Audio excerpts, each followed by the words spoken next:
సరదాగా సాయంకాలం బోరు కొట్టి డీమార్ట్కి అయితే వచ్చేసాము. అదేంటో వీకెండ్ వస్తే ఏలూరులో ఈ డీమార్ట్ అసలు ఖాళీయే ఉండదు. ఇంకా మేము కూడా ఒక బాస్కెట్ అయితే పట్టుకుని బయలుదేరిపోయాం అమ్మ. ఇంకిక్కడికి వచ్చాక మనోడు చేసిన పనులు అంతా ఎంత కాదు. ఇది మగ టెడ్డీ బీర్ అంట, ఆడ టెడ్డీ బీర్ తోడు కోసం వెతుకుతున్నాడు. ఇంక ఇక్కడున్న బొమ్మలన్నీ చూసాక ఫైనల్ గా ఒక టెడ్డీని అయితే ఫైనల్ చేశాడు. ఇదంతా దానికి సెట్ అయ్యే ఆడతోడు. ఇంకా మా మోహన్ బాస్కెట్ బాగా ఖాళీగా ఉంది బ్రో, ఏదైనా వేద్దాం దాంట్లో అంటే ఈ టెంక్లైన్ తీసుకొచ్చేసాడు. ఎలాగో వచ్చాం కదా సమ్మర్ గా ఫ్రిడ్జ్ లో పెట్టే బాటిల్స్ కోసం చూస్తున్నారు మనోళ్ళు.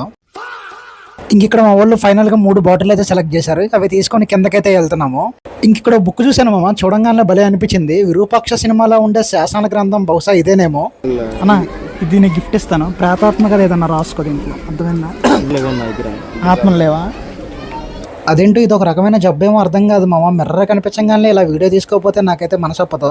ఇంకక్కడ అనుకోకుండా మా ఇంటర్ ఫ్రెండ్ లీలా అయితే కలిశాడు. చూడగల షాక్ అయ్యాడు, ఇంటర్ ఎలా అయిపోయావని.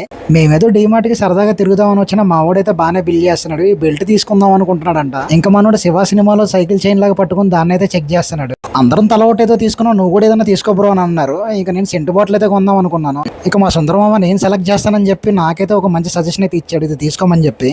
ఇంక ట్విస్ట్ ఏంటంటే కొన్నవేమో 4 ఐటమ్స్, బిల్డింగ్ క్యూ లైన్ ఏమో చాలా పెద్దగా ఉంది. మొత్తానికి ఎలాగోలాగా లైన్ లో నుంచి బిల్డింగ్ అయితే చేపించాం మామ. 633 రూపీస్ అయితే అయింది. సరదాగా డీమార్ట్కి వచ్చి ఏదో కొనుక్కొని వెళ్తాం మామ, అదే డీమార్ట్ స్ట్రాటజీ.